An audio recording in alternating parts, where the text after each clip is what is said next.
कुछ ऐसे सवाल जो बहुत बार रिपीट हो चुके हैं, ऐसा ही कुछ एक सवाल है। क्या दिया है? A block of mass m placed on a surface with a vertical cross section given by y equals to x cube by 6. Y equals to x cube by 6. If the coefficient of friction is 0.5, find the maximum height above the ground where block can placed without slipping. अच्छा, y equals to x cube by 6 ये actually polynomial है, तो इसका graph ऐसा होगा। तो समझ सकते हो ये ग्राफ है पोलिनोमियल का, तो ये ग्राफ एक्चुअली ऐसा होगा।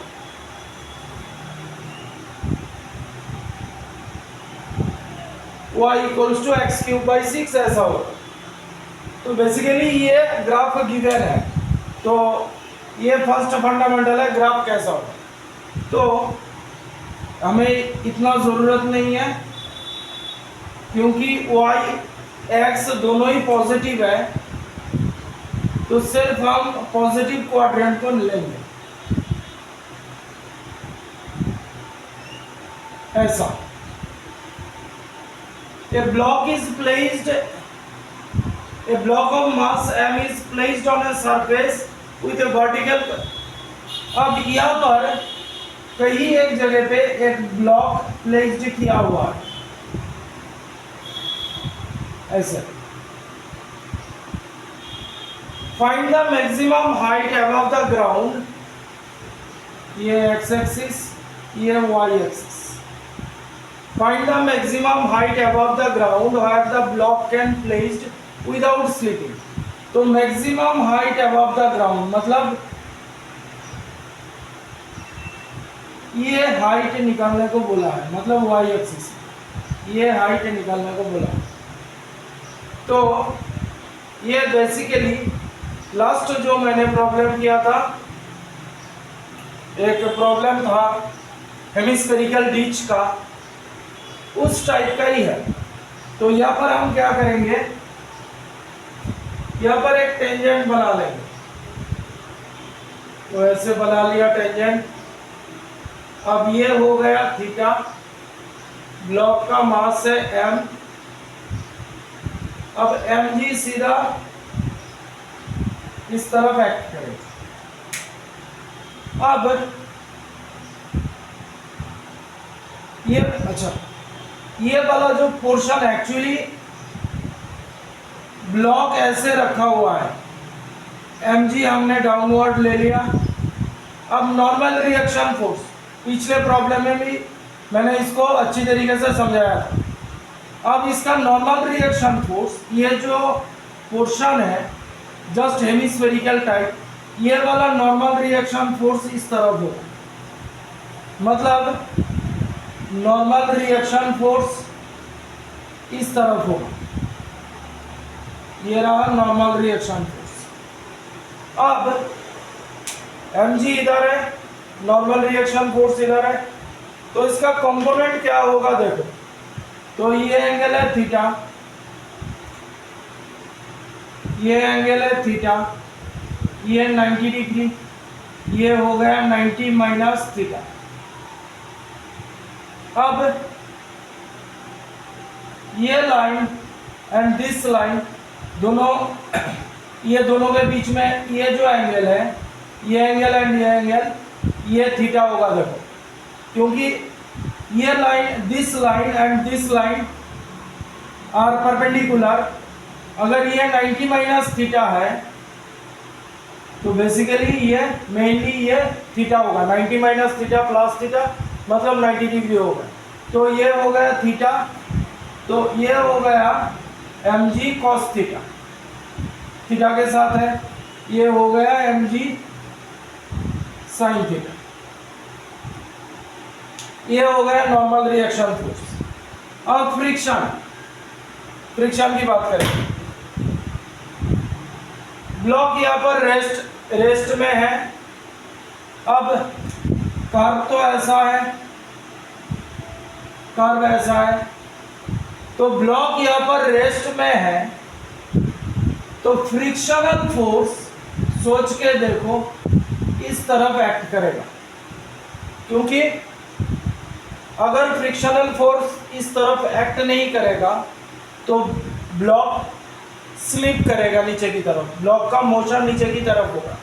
मतलब फ्रिक्शन इस डायरेक्शन में ब्लॉक को पकड़ के रखा है।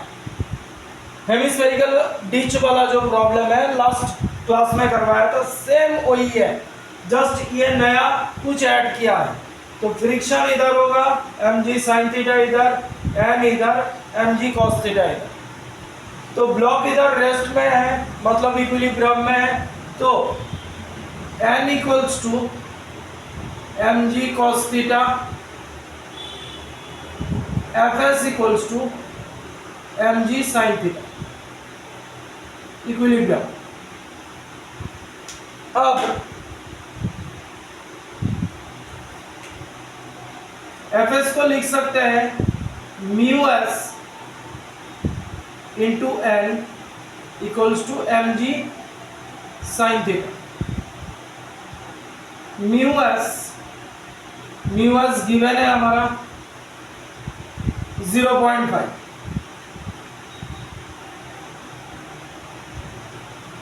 0.5, एन mg cos theta, mg sin theta, mg cancel, 0.5 cos theta इधर भेज दिया तो tan थीटा हो जाएगा। तो tan थीटा हमारे पास आ गया 0.5। अब आते हैं इसमें y equals to x cube by 6। अब देखो y equals to x cube by 6, x cube by 6, इसको डिफरेंशिएट कर दो, dy by d x equals to 3x square by 6, differentiate y with respect to x। dy by d x हमें मालूम है, हम जानते हैं dy by d x equals to tan theta. तो इधर dy बाई डी एक्स ये हो गया tan theta equals to 3x square by 6, मतलब 0.5, ये दोनों equation, this equation and this equation, इस दोनों को कंपेयर करेंगे, आएगा 0.5 equals to 3x square by 6, मतलब 0.5 equals to x square by 2, x square equals to 1, x आएगा प्लस माइनस 1। नेगेटिव वैल्यू की ज़रूरत नहीं है क्योंकि हमारा जो ग्राफ है ये पॉजिटिव, y भी पॉजिटिव है, x भी पॉजिटिव है, मतलब x आ गया हमारा 1।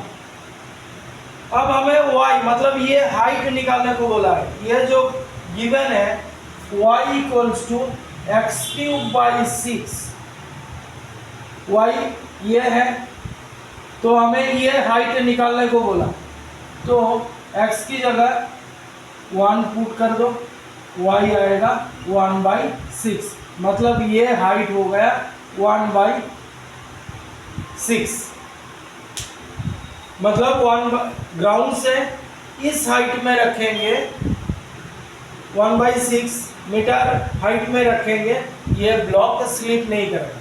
तो बेसिकली ये प्रॉब्लम देखो, हेमिस्फेरिकल डिच इंसर्ट वाला जो प्रॉब्लम है बेसिकली उसी टाइप का है, जस्ट ये कॉन्सेप्ट नया ऐड किया। इसमें और एक क्वेश्चन मैंने कहीं तो देखा है, ये जो गिवन है, ये गिवन इक्वेशन दिया है y equals to x square by 4, ये गिवन है, तो y equals to x square by 4, ये क्वाड्रेटिक पॉलिनोमियल है, तो इसका ग्राफ ऐसा होगा। बाकी का प्रॉब्लम सेम ऐसे ही सॉल्व करेंगे। तो ये बहुत बार पूछा गया सवाल है, बहुत बार रिपीट भी हो चुका है, तो अच्छी तरीके से देख लेना। Thank you.